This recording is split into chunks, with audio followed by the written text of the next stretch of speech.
පින්වතුනි මේ භාග්‍යවත් බුදුරජාන් වහන්සේගේ මේ ශරීර ධාතු කොටසක් තථාගතයන් වහන්සේගේ අස්ථි පංජරයේ බුද්ධ අධිෂ්ඨානෙන් බුදු කරුණාවෙන් බෙදුන ධාතු කොටස් තමයි මේ තිබෙන්නේ. මේක සාමාන්‍ය මිනිස්යන්ගේ ඇට කැබිලි වගේ නෙවෙයි. සතෙක් සිව්පාවෙක්ගේ ඇට කැබිලි වගේ නෙවෙයි.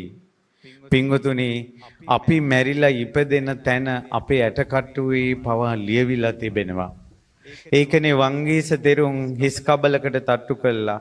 ඒ මිනිස්සයා ගියේ අපායද දිව්‍ය ලෝකෙද නිරයද තිරිසන් ලෝකෙද කියලා හිස් කබලට තට්ටු කළා කියනවා. ජීවසීස කියලා මන්ත්‍රයකින් ජවසීස කියලා මන්ත්‍රයකින් පින්වතුනි අපි කරන හොඳ නරක ඇටකටුවේ පවා තිබෙනවා. ඒකයි මේ මිනිස්සු මැරුණට පස්සේ මිනිස්සුන්ගේ ඇටකටු ඉඩමකට දැම්මත් ඉඩම පාළු වෙනවා. මිනිස්සුන්ගේ අලු පුච්චපු අලු ඉඩමකට දැම්මත් පාළු වෙනවා.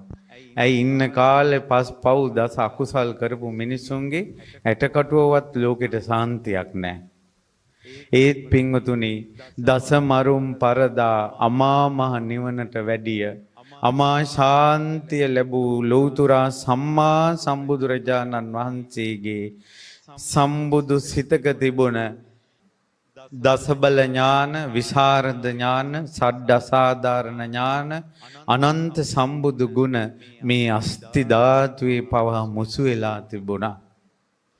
බුදුරජාණන් වහන්සේ යමා මහ ප්‍රාතිහාර්ය පානකොට ශරීරයේ එක කොටසකින් ගිනි දහරා එක කොටසකින් ජල දහරා විහිදෙනකොට ඒ සෑම ඉරිදියක්ම මේ අස්ති කොටසක පවා මොහු වෙලා තිබුණා. බුදුරජාණන් වහන්සේගේ ශරීරයෙන් නීල පීත ලෝහිත ඕදාත මහන්ජේෂ්ඨ ප්‍රභාස්වර කියන රශ්මි දහරා විහිදවනකොට සිරස වටා කේතු මාලාව විහිදවනකොට ශරීරේ පුරා භ්‍යාම ප්‍රභා රශ්මි දහරා විහිදවනකොට ඒ රැස් විහිදෙන ගුණය අස්ති ධාතුවේ පවා මොහු වෙලා තිබුණා. පින්වතුනි බුදුරජාණන් වහන්සේගේ අදිෂ්ඨානෙන් අබ ඇටයක් පමණ ශ්‍රීමත් ධාතුන් වහන්සේගෙන් රැස් විහිදුනොත් ඒක මේ වගේ කියනවා.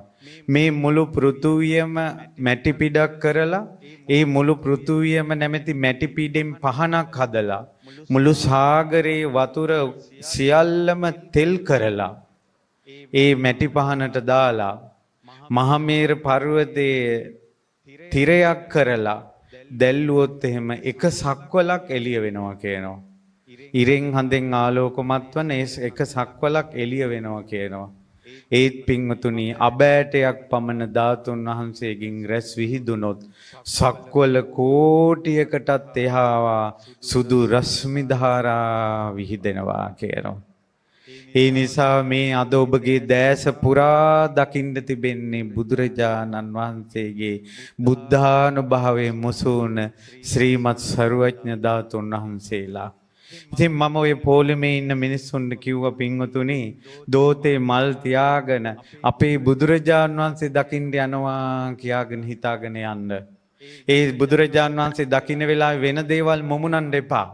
ඇස් ඇරලා බලන්න. හොඳට ඇස් ඇරලා ඇස් පුරා බලන්න. දෝතේ මල් තියාගෙන බලන්න. අපේ බුදුන් දැක්කා කියා එන්න. අපේ බුදුරජාණන් වහන්සේ දැක්කා කියා එන්න.